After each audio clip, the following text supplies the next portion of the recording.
Hello guys, welcome back to my YouTube channel Pranjal's creation. And आज इस video में we will discuss about the anti ulcer drugs. जी हाँ, anti ulcer drug. बहुत सारे students के कमेंट्स आते हैं, मैसेजेस आते हैं कि दीदी फार्माकोलॉजी को कैसे पढ़े, हम फार्माकोलॉजी को कैसे टैकल करें जीपैट के लिए या फिर किसी भी फार्मा कॉम्पिटिटिव एग्जाम के लिए, क्योंकि फार्माकोलॉजी ये सबसे ज़्यादा इम्पोर्टेंट सब्जेक्ट है। उसके अगर कंसेप्ट क्लियर है, क्लासिफिकेशंस याद है, मैकेनिज्म्स पता है, एडीआर, कॉन्ट्राइंडिकेशन, सारी चीजें अगर पता है तो ही आप कोई भी फार्मा कॉम्पिटिटिव एग्जाम क्लियर कर सकते हो, चाहे जीपैट हो, नाइपर हो, गवर्नमेंट फार्मासिस्ट एग्जाम हो, ड्रग इंस्पेक्टर एग्जाम हो। सारे एग्जाम के लिए फार्माकोलॉजी आपका क्लियर होना बहुत जरूरी है। तो इसीलिए मैं आपको गारंटी देती हूँ कि अगर आप ये वीडियो कंप्लीटली देखें लास्ट तक, तो आपके मन में जो डाउट्स है ना कि फार्माकोलॉजी की प्रिपरेशन कैसे करें, वो डाउट्स आपके क्लियर हो जाएंगे। End of course anti ulcer drug का चैप्टर तो कंप्लीटली कवर ही हो जाएगा, उसमें आपको कभी कोई डाउट ही नहीं रहेगा। सो इसीलिए स्टार्ट टू लेकर एंड तक इस वीडियो को जरूर देखिएगा। तो देखिए, एंटी अल्सर ड्रग समझने से पहले हमें अल्सर क्या है एग्जैक्टली अल्सर के बारे में पता होना चाहिए कि अल्सर क्या है। तो देखिए, सिंपल डेफिनेशन है, अल्सर में कोई रॉकेट साइंस नहीं है। गैस्ट्रिक और duodenal mucosal damage due to the excessive secretion of gastric acid. जब भी हमारी स्टमक में या फिर डिओडेनम में जब भी एसिड का सिक्रेशन ज्यादा हो जाता है, एसिड का सिक्रेशन ज्यादा होने की वजह से हमारी स्टमक में या फिर डिओडेनम में ये रेड कलर में मैंने दिखाया है, देखिए ये है पेप्टिक अल्सर एंड ये है डिओडेनल अल्सर। जब भी एसिड का सिक्रेशन ज्यादा हो जाता है तो अल्सर प्रोड्यूस हो जाता है हमारे स्टमक में या फिर डिओडेनम में। एंड अभी आपको कौन सी चीजें पता होनी चाहिए, आपको इधर ये पता होना चाहिए कि ये जो पराइटल सेल्स मैंने दिखाई है, यहाँ पर भी पराइटल सेल है। ये these parietal cells are responsible for the acid production. जी हाँ, एसिड प्रोडक्शन के लिए पराइटल सेल्स रिस्पॉन्सिबल होती है। ये एक इम्पॉर्टेंट क्वेश्चन हो सकता है आपकी जीपैट एग्जाम में एंड अदर एग्जाम्स में भी। तो पराइटल सेल एसिड सिक्रेट करती है एंड ये एसिड जब ज्यादा हो जाता है तो हमें अल्सर हो जाता है। Okay, another important thing here is कि आप कहोगे डिओडेनल अल्सर क्या है। तो डिओडेनम अगर आपको पता होगा कि ये जो हमारा नीचे स्मॉल इंटेस्टाइन स्टार्ट होता है, उसका जो अपर पार्ट होता है या फिर हम कह सकते हैं first part of small intestine is known as the duodenum. And यही क्वेश्चन आरआरबी फार्मासिस्ट 2019 में पूछा गया है एज इट इज कि डिओडेनम ये कौन सा पार्ट है, फर्स्ट पार्ट है, सेकेंड पार्ट है या फिर फर्स्ट पार्ट कौन सा है। तो आंसर था डिओडेनम। सो आपको आई होप कि आपको अल्सर समझ में आ ही गया होगा। तो अभी हम बात करते हैं एंटी अल्सर ड्रग की। तो देखिए, सेमिस्टर एग्जाम में भी आपको 2 मार्क्स के लिए डेफिनेशन पूछ लिया जाता है कि एंटी अल्सर ड्रग को डिफाइन करो। तो उसमें कोई भी रॉकेट साइंस नहीं है। Drugs which are use in treatment of ulcer are known as anti ulcer drug. जी हाँ, जो भी ड्रग हम अल्सर की ट्रीटमेंट में यूज करेंगे उन्हें हम एंटी अल्सर ड्रग्स कहेंगे। तो अभी देखिए क्या इंपॉर्टेंट है, हमें क्या पढ़ना है। तो पहले हमारी कंसेप्ट क्लियर होनी चाहिए, अल्सर क्या है, एंटी अल्सर ड्रग काम कैसे करते हैं। Okay, then of course classification तो बहुत ही ज्यादा इंपॉर्टेंट है। देन मैकेनिज्म ऑफ एक्शन हमें पढ़नी है, एडीआर, प्रोड्रग्स कौन से है, ड्रग इंटरेक्शंस क्या है, कॉन्ट्रा इंडिकेशंस क्या है, ये सारी चीजें हमें पढ़नी है।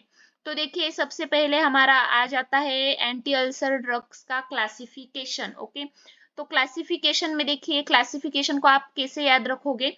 तो एंटी अल्सर ड्रग्स के ना मतलब जो भी ड्रग अल्सर की ट्रीटमेंट में यूज हो रही है, वो कुछ वेज से काम करती है, उनके कुछ अप्रोचेस है। ओके, कुछ अप्रोचेस है जिससे वो काम करती है।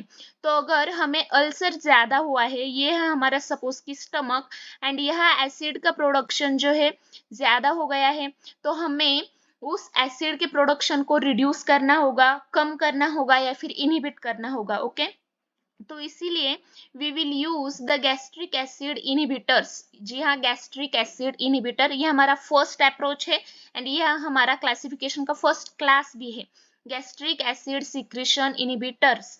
These drug inhibit the secretion of gastric acid. Okay, तो उसमें बहुत सारे ये 4 क्लासेस है, इनके बारे में हम बाद में डिस्कस करेंगे। ये भी आपको क्लियर होंगे जब हम मैकेनिज्म ऑफ एक्शन के बारे में बात करेंगे। ओके, अभी सिर्फ आपको ये फर्स्ट अप्रोच जो है याद रखना है, gastric acid secretion inhibitors. Okay, अभी सेकेंड अप्रोच क्या है, हम और कौन से वे से जो है ये अल्सर को ट्रीट कर सकते हैं। तो सेकेंड है हमारा गैस्ट्रिक एसिड न्यूट्रलाइजर्स, जिन्हें हम एंटासिड्स भी कहते हैं। गैस्ट्रिक एसिड न्यूट्रलाइजर्स मतलब हमारे स्टमक में एसिड का सीक्रेशन ज्यादा हो गया है, पीएच कम हो गया है, तो अभी हमें वो एसिड का सीक्रेशन रिड्यूस करना होगा। तो इसके लिए हम ना बेसिक सब्सटेंसेस देंगे। जी हाँ, ये जो एंटासिड्स होते हैं ये बेसिक सब्सटेंसेस होते हैं।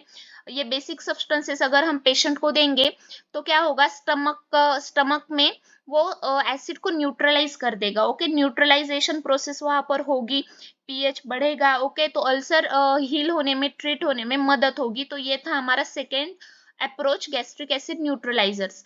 तो अभी हम थर्ड अप्रोच के बारे में बात करते हैं। थर्ड है हमारा अल्सर प्रोटेक्टिव्स। ओके, तो देखिए अल्सर प्रोटेक्टिव्स कैसे काम करते हैं। अगर आपको सपोज यहाँ पर अल्सर हो गया है, ओके, तो अल्सर प्रोटेक्टिव जैसे कि सुक्रालफेट एक इम्पोर्टेंट ड्रग है। तो ये अल्सर प्रोटेक्टिव्स क्या करते हैं, हमारे अल्सर के आजू बाजू चारों ओर एक प्रोटेक्टिव लेयर बना देते हैं। जी हाँ, प्रोटेक्टिव लेयर बना देते हैं।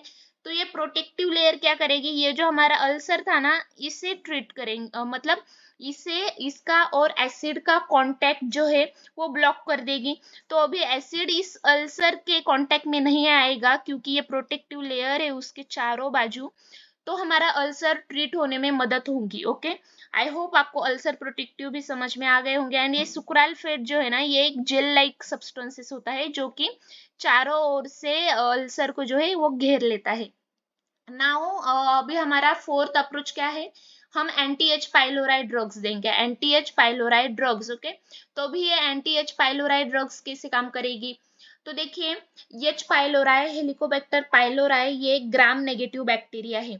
ये ग्राम नेगेटिव बैक्टीरिया क्या करता है, ये अल्सर प्रोड्यूस करता है। जी हाँ, H pylori bacteria is responsible for production of ulcer. तो अगर एच पाइलोराई की वजह से पेशेंट को अल्सर हुआ है तो हम एंटी एच पाइलोराई ड्रग्स देंगे। Okay, anti H pylori drugs देंगे। ये क्या होते हैं, ये एंटी माइक्रोबियल्स होते हैं। ये ड्रग्स क्या करेंगे, एच पाइलोराई बैक्टीरिया को जो है वो किल कर देंगे। ओके, एच पाइलोराई बैक्टीरिया को किल कर देंगे। तो ये था ये थे simplest 4 classes of anti ulcer drug. ये अप्रोचेस है अल्सर ट्रीट करने के लिए, तो इन्हें याद रखना भी बहुत ही ज्यादा इजी है। फर्स्ट अप्रोच क्या है कि हमें गैस्ट्रिक एसिड का सीक्रेशन इनहिबिट करना है। ओके, सेकेंड अप्रोच क्या है कि हमें गैस्ट्रिक एसिड को न्यूट्रलाइज करना है। थर्ड अप्रोच क्या है कि हमें जो अल्सर है उसे ही प्रोटेक्ट करना है लेयर बनाकर। फोर्थ अप्रोच क्या है, हमें एच पाइलोराई बैक्टीरिया को किल करना है। तो ये थे 4 classes of anti ulcer drug. अभी ये जो भी सब क्लासेस है ना, ये सारे मैं आपको पढ़ाऊंगी स्टेप बाय स्टेप। ओके, सबसे पहले हमें अभी मैकेनिज्म ऑफ एक्शन पढ़नी है। तो देखिए ये है मैकेनिज्म ऑफ एक्शन। तो अभी ये डायग्राम आपको बहुत ही ज्यादा कॉम्प्लिकेटेड एंड कॉम्प्लेक्स लग रही होगी, बट ट्रस्ट मी, एक बार आपको ये समझ में आ जाएगी तो ये बिल्कुल भी डिफिकल्ट नहीं है ये डायग्राम। इससे आपका सारा चैप्टर ही क्लियर हो जाएगा, सारे मैकेनिज्म्स आपको समझ में आ जाएंगे। तो देखिए एंटी अल्सर ड्रग की मैकेनिज्म ऑफ एक्शन समझने से पहले हमें अल्सर की मैकेनिज्म ऑफ एक्शन पता होनी चाहिए। ओके, अल्सर एग्जैक्टली कैसे होता है, अगर हमें पता चल गया कि अल्सर कैसे होता है तो हम एंटी अल्सर ड्रग्स की मैकेनिज्म ऑफ एक्शन इजीली समझ पाएंगे। ओके, तो देखिए जब भी हमारा ब्रेन फूड को, हमारी आंखें फूड को देखती है ऑफ कोर्स, तो ब्रेन में क्या प्रोसेस होती है, ब्रेन में जो है वेगस नर्व एक्टिवेट हो जाती है। ओके, वेगस नर्व एक्टिवेट हो जाती है। ये वेगस नर्व जो है डाइजेशन के लिए इंपॉर्टेंट होती, रिस्पॉन्सिबल होती है वेगस नर्व। तो वेगस नर्व एक्टिवेट होने की वजह से क्या होगा, एसिटिल कोलिन का सीक्रेशन हमारी ब्रेन में बढ़ जाएगा। ओके, एसिटिल कोलिन जो कि एक न्यूरोट्रांसमीटर है, इसका सीक्रेशन बढ़ जाएगा। अगर इसका सीक्रेशन बढ़ जाएगा तो ये एसिटिल कोलिन देखिए क्या करेगा, ये उसके रिसेप्टर पर जाकर बाइंड हो जाएगा। M3 रिसेप्टर आपको पता ही होगा कि मस्कैरिनिक रिसेप्टर पर एसिटिल कोलिन बाइंड होता है। ओके, M3 रिसेप्टर पर ये बाइंड हो जाएगा। M3 रिसेप्टर पर बाइंड होने के बाद क्या होगा, अभी ये देखिए, ये जो है ना, ये पैराइटल सेल है। ओके, पैराइटल सेल है, ये पैराइटल सेल की डायग्राम है ये। तो पैराइटल सेल पर M3 रिसेप्टर प्रेजेंट है, एसिटिल कोलिन यहाँ आके बाइंड हो जाएगा। तो आगे क्या होगा, देखिए आगे जो है, यहाँ पर बाइंड होने के बाद ये क्या करेगा, प्रोटॉन पंप को एक्टिवेट करेगा। एसिटिल कोलिन प्रोटॉन पंप को एक्टिवेट करेगा। प्रोटॉन पंप एक्टिवेट होकर क्या करेगा, ये H+ आयन सीक्रेट करेगा। ये आप देख सकते हैं, H+ आयन का सीक्रेशन करेगा इनसाइड द ल्यूमेन। तो H+ आयन का सीक्रेशन करने के बाद क्या होगा, हमारे HCl का सीक्रेशन बढ़ जाएगा। ओके, गैस्ट्रिक एसिड का सीक्रेशन बढ़ जाएगा। किसकी वजह से, इस एसिटिल कोलिन की वजह से जो है गैस्ट्रिक एसिड का सीक्रेशन बढ़ रहा है, क्योंकि ये एसिटिल कोलिन M3 रिसेप्टर पर बाइंड हो रहा है, देन प्रोटॉन पंप को एक्टिवेट कर रहा है, एंड प्रोटॉन पंप एक्टिवेट होने की वजह से H+ आयन सीक्रेट हो रहे हैं, जिसकी वजह से HCl का सीक्रेशन बढ़ रहा है।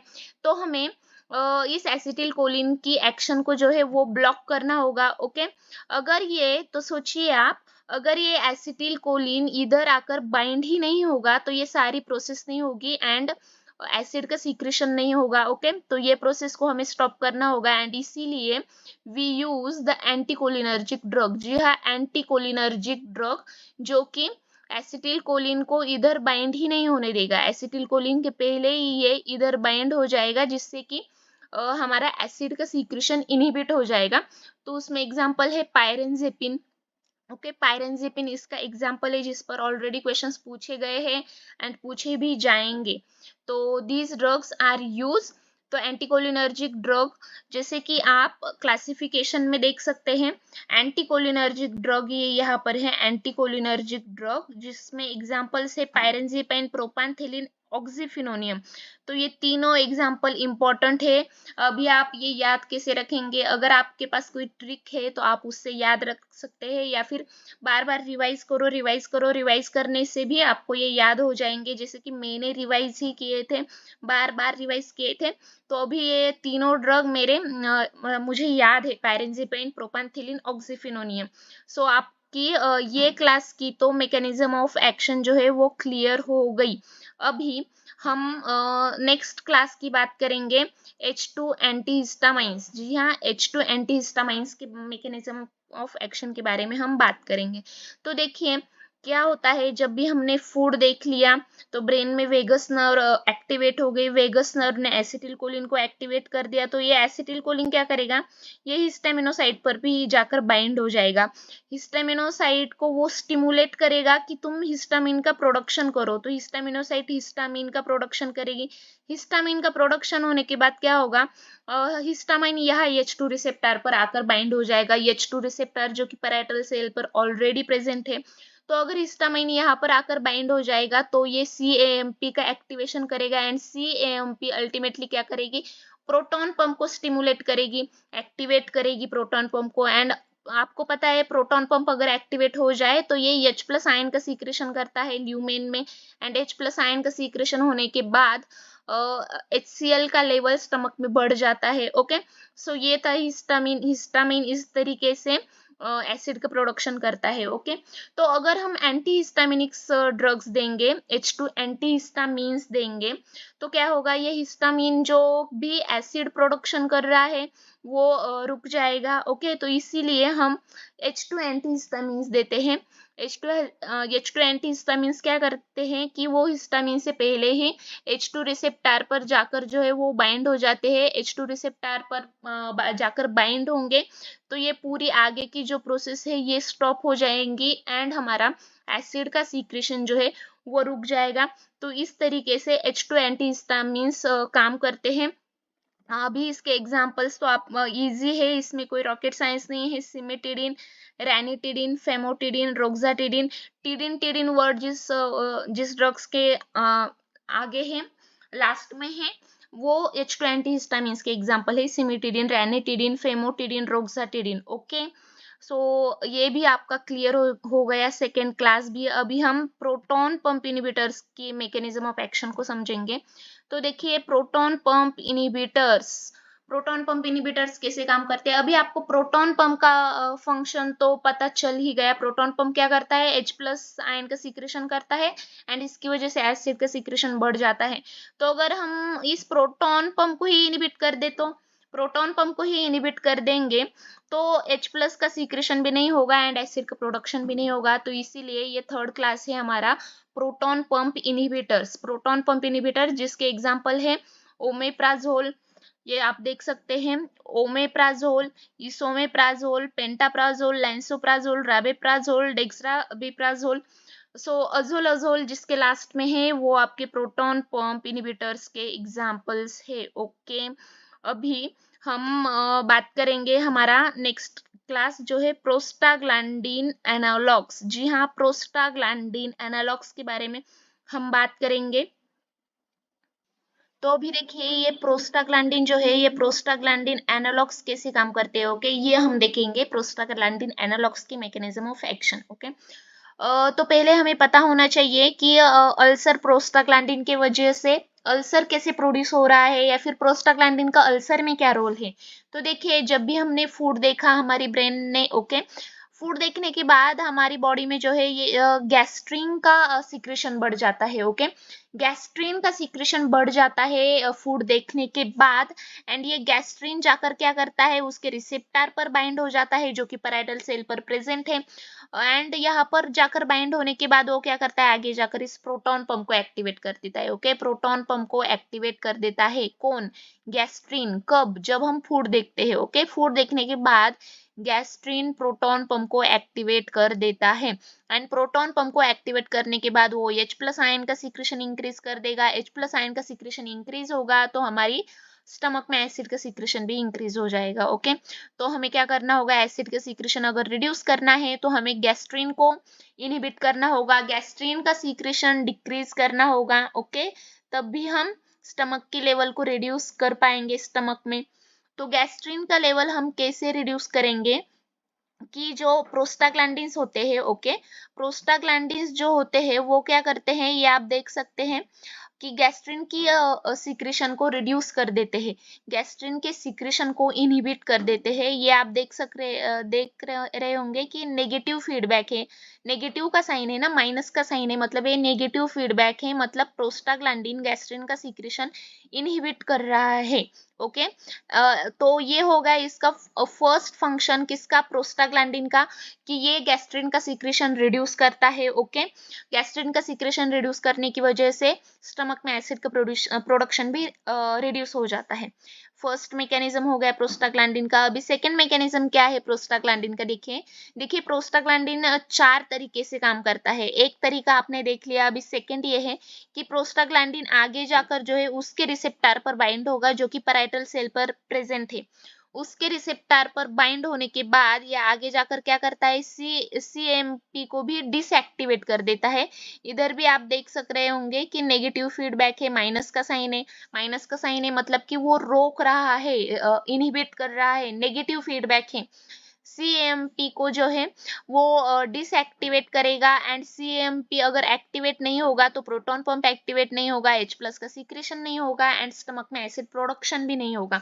तो ये हो गया प्रोस्टाग्लैंडिन का सेकेंड तरीका काम करने का। ओके, सो सीएमपी को डिसएक्टिवेट करेगा, प्रोटॉन पंप को भी डिसएक्टिवेट करेगा। अभी थर्ड वे ये है प्रोस्टाग्लैंडिन का, देखिए आप, तो थर्ड वे क्या है प्रोस्टाग्लैंडिन का काम करने का, तीसरा तरीका क्या है ये आपको सुनना है। देखिए मैं बता रही हूँ, प्रोस्टाग्लैंडिन क्या करता है कि HCO3 माइनस आयन का मतलब बाइकार्बोनेट आयन का सीक्रेशन भी बढ़ा देता है। इस प्रोस्टाग्लैंडिन क्या करता है, बाइकार्बोनेट आयन का सीक्रेशन बढ़ा देता है। बाइकार्बोनेट आयन का सीक्रेशन बढ़ाएगा तो क्या होगा, बाइकार्बोनेट बेसिक सब्सटेंस है, आपने केमिस्ट्री में पढ़ा होगा। तो बेसिक सब्सटेंस अगर बढ़ जाएंगे तो हमारा एसिड जो है स्टमक का वो न्यूट्रलाइज हो जाएगा। ओके, न्यूट्रलाइज हो जाएगा। तो ये प्रोस्टाग्लैंडिन का तीसरा तरीका है काम करने का। ओके, बाइकार्बोनेट आयन का सीक्रेशन बढ़ाना। ओके, अभी तो देखिए अभी हम प्रोस्टाग्लैंडिन की फोर्थ मैकेनिज्म ऑफ एक्शन के बारे में बात करेंगे। चौथा तरीका क्या है प्रोस्टाग्लैंडिन का काम करने का। ओके, तो प्रोस्टाग्लैंडिन क्या करेगा, म्यूकस का सीक्रेशन इंक्रीज कर देगा। आपको पता होगा कि म्यूकस एक जेल लाइक सब्सटेंस होता है, स्लीपरी जेल लाइक सब्सटेंस होता है म्यूकस। इसका सीक्रेशन अगर प्रोस्टाग्लैंडिन इंक्रीज कर देता है तो ये म्यूकस क्या करता है, स्टमक की जो लेयर होती है ना, स्टमक की लेयर को ये प्रोटेक्शन प्रोवाइड करता है। स्टमक की लेयर को प्रोटेक्शन प्रोवाइड करता है।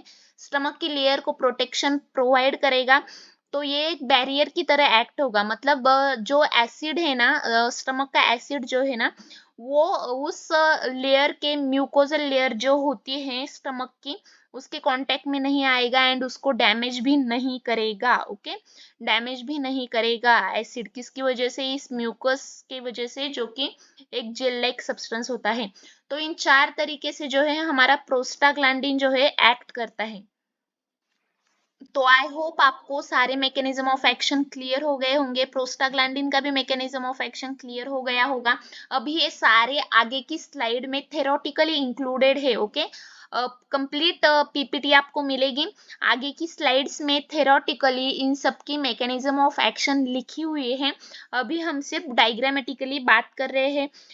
तो प्रोस्टाग्लैंडिन एनालॉग का एग्जांपल जो है वो है मीसोप्रोस्टोल। ओके, तो अभी देखिए यहाँ पर प्रोस्ट आ गया है, प्रोस्टाग्लैंडिन का प्रोस्ट इधर आ गया है। तो मीसोप्रोस्टोल याद रखने में आपको इजी है। प्रोस्टाग्लैंडिन एनालॉग का वन एंड ओनली एग्जांपल जो कि अल्सर में यूज होता है वो है मीसोप्रोस्टोल। इस पर भी काफी बार जो है एग्जाम्स में पूछा गया है इसके बारे में भी, एंड आगे भी ये इम्पोर्टेंट ही है। सो आई होप आपको ये जो गैस्ट्रिक एसिड सीक्रेशन इनहिबिटर्स है ये सारे क्लियर हो गए होंगे। ओके, तो देखिए आज की इस वीडियो में हम सिर्फ ये चारों ही क्लास देखने वाले थे। अभी आगे की नेक्स्ट पार्ट में हम ये बाकी के सारे क्लास देखेंगे। अभी इनके बारे में हम जरा थेरोटिकली भी पढ़ लेते हैं, देखते हैं आपकी लिंक लग रही है या नहीं उसके साथ। ओके, तो देखिए स्लाइड्स ऑलरेडी प्रिपेयर की है। तो देखिए H2 एंटागोनिस्ट जो कि हमारा फर्स्ट क्लास है जिसे हमने इधर पढ़ा था, देन हमने इसका मैकेनिज्म यहाँ पर देखा था। तो अभी देखिए लिंक लगती है या नहीं आपकी। क्या दिया है एमओए मैकेनिज्म ऑफ एक्शन के अंदर, inhibit acid secretion by competitively blocking H2 receptor on parietal cell. ये तो हमें पता ही है, पैराइटल सेल पर जो H2 रिसेप्टर प्रेजेंट होते हैं उन्हें हम कम्पिटिटिवली ब्लॉक करते हैं एंड क्या करते हैं, इनहिबिट करते हैं एसिड का सीक्रेशन। ये तो बहुत ही सिंपल हो गया, inhibit acid secretion by competitively blocking H2 receptors on parietal cells. Okay, तो इसमें देखिए इंपॉर्टेंट क्या है, सिमेटिडिन जो है वो इंपॉर्टेंट है, जो कि प्रोटोटाइप। तो देखिए सिमेटिडिन के बारे में पढ़ते हैं। सिमेटिडिन जो कि फर्स्ट H2 ब्लॉकर है जो कि क्लिनिकली यूज हुआ था। ओके, ये फर्स्ट H2 ब्लॉकर है। Cimetidine is the prototype drug of this class. Okay, ये प्रोटोटाइप ड्रग है, मतलब कि इंपॉर्टेंट ड्रग है जो कि इस क्लास को रिप्रेजेंट करती है। एंड ये ओरली एब्जॉर्ब हो जाती है, प्लासेंटा क्रॉस करते हैं and reaches crosses placenta and reaches milk. Okay, तो सिमेटिडिन के बारे में इतना आपको पढ़ना है कि ये फर्स्ट H2 ब्लॉकर है, प्रोटोटाइप ड्रग है दिस क्लास की। तो अभी ये प्रोटोटाइप ड्रग है। देखिए मैंने इस स्लाइड में शायद गलती कर दी, मैंने यहाँ पर प्रो ड्रग लिखा है, यहाँ पर आप प्लीज प्रोटोटाइप ड्रग कर दीजिएगा। क्या करना है आपको इधर, prototype drug. Okay, prototype and prodrug, these two are the different concept. मुझसे यहाँ पर गलती से प्रो ड्रग हो गया है, लेकिन pro drug and prototype drug अलग है। हमें क्या करना होता है, प्रोटोटाइप ड्रग जो है, एक एक प्रोटोटाइप ड्रग है ना हमें पढ़नी होती है कोलॉजी में, इसे स्मार्ट स्टडी हम कहते हैं। प्रोटोटाइप ड्रग को अगर हम कर लेंगे ना तो हमारे लिए थोड़ा इजी हो जाता है। तो सिमेटिडिन इस क्लास की प्रोटोटाइप ड्रग है। ओके, तो अभी देखिए नेक्स्ट है proton pump inhibitors. Okay, proton pump inhibitors, अभी इसका मैकेनिज्म ऑफ एक्शन आपको पता ही है, जो कि हमने कहा पढ़ा है। ये देखिए प्रोटॉन पंप इनिबिटर्स, अजोल अजोल है जिसके लास्ट में देने हैं, यहाँ पर हमने प्रोटॉन पंप इनिबिटर पढ़ा है। देखिए जो कि प्रोटॉन पंप को ही इनिबिट कर देता है। तो देखिए यहाँ पर इसकी मैकेनिज्म ऑफ एक्शन क्या बताई है, it inhibit final step in gastric acid secretion, that is inhibition of hydrogen potassium ATPase pump और प्रोटॉन पंप। तो आपको ये पता ही होना चाहिए कि प्रोटॉन पंप को हम हाइड्रोजन पोटेशियम एटीपेज पंप बोलते हैं। ओके, हाइड्रोजन पोटेशियम एटीपी, इस पंप को ही हम प्रोटॉन पंप कहते हैं। तो इनिबिट कर देता है वो किसे, प्रोटॉन पंप को। एंड फाइनल स्टेप होती है ये गैस्ट्रिक एसिड का जो सीक्रेशन होता है ना, उसमें ये फाइनल स्टेप है। तो ये क्या करता है, उस फाइनल स्टेप को इनिबिट कर देता है। एंड फाइनल स्टेप कौन सी है, inhibition of proton pump. Okay, तो सिंपली ये प्रोटॉन पंप को इनिबिट करता है, इतना ही आपको पता होना चाहिए। देन क्या है, ओमेप्राजोल। तो ओमेप्राजोल इंपॉर्टेंट है, ये इस क्लास का प्रोटोटाइप ड्रग है। तो देखिए, all proton pump inhibitors are absorb orally in enteric coated form. ये ओरली एब्जॉर्ब होता है एंटरिक कोटेड फॉर्म में। ये आपको एंटरिक कोटिंग क्या होती है ये आपको पता ही होगा, आपने सुटिक्स में पढ़ा होगा। Enteric coated form to protect them from molecular transformation in acidic gastric juice. कहीं इसका मॉलिक्यूलर ट्रांसफॉर्मेशन नहीं ना हो जाए एसिडिक जो भी स्टमक का गैस्ट्रिक जूस होता है उसमें, तो इसीलिए इसे एंटरिक कोटेड फॉर्म में देते हैं, ये भी आपको याद रखना होगा।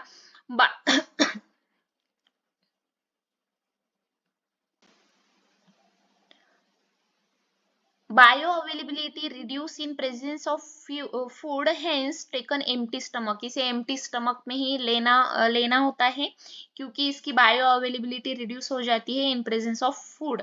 Okay, omeprazole is highly plasma protein bound. Okay, ये हाईली प्लाज्मा प्रोटीन बाउंड है, ये भी आपको आपके लिए। तो चलिए एंटीकोलिनर्जिक ड्रग के बारे में बात करते हैं। एंटीकोलिनर्जिक देखिए, it block M3 receptor present on parietal cell and inhibit acid secretion. हमें पता ही है, हमने क्योंकि यहाँ पर देखा है ऑलरेडी डायग्राम में, M3 रिसेप्टर जो पैराइटल सेल पर प्रेजेंट होते हैं वहां पर एंटीकोलिनर्जिक ड्रग बाइंड करते हैं एंड एसिड की सीक्रेशन को इनहिबिट करते हैं। तो यही आपको थेराटिकली दिया हुआ है, it block M3 receptors present on parietal cell and inhibit the acid secretion. तो एंटीकोलिनर्जिक भी आपका क्लियर हो गया है। तो इसी के साथ हमारा ये जो फर्स्ट क्लासिफिकेशन का ये फर्स्ट पार्ट जो था ये सारा इधर का, ये हमारा कंप्लीट हो गया है। अभी सेकेंड पार्ट में हम ये सारे क्लासेस देखेंगे। ओके, सेकेंड क्लास में ये सारे क्लासेस देखेंगे पार्ट 2 में। तो अभी आपको क्या करना है, मुझे फीडबैक देना है। इस वीडियो के नीचे आपको फीडबैक देना है, सबने फीडबैक देना है कि क्या मेरी एक्सप्लेनेशन आपको समझ में आ रही है, क्या मैंने एक्सप्लेन अच्छा किया है, should I improve, should I stop here, what should I do. Okay, तो आपको फीडबैक देना है, आपको ये लेक्चर कैसा लगा। ओके, तो आपको फीडबैक देना है। एंड ये जो स्लाइड्स है ना, ये पीपीटी मैं टेलीग्राम चैनल पर अपलोड कर दूंगी, तो आपको टेलीग्राम चैनल को भी ज्वाइन करना है, मैंने नीचे लिंक दी है।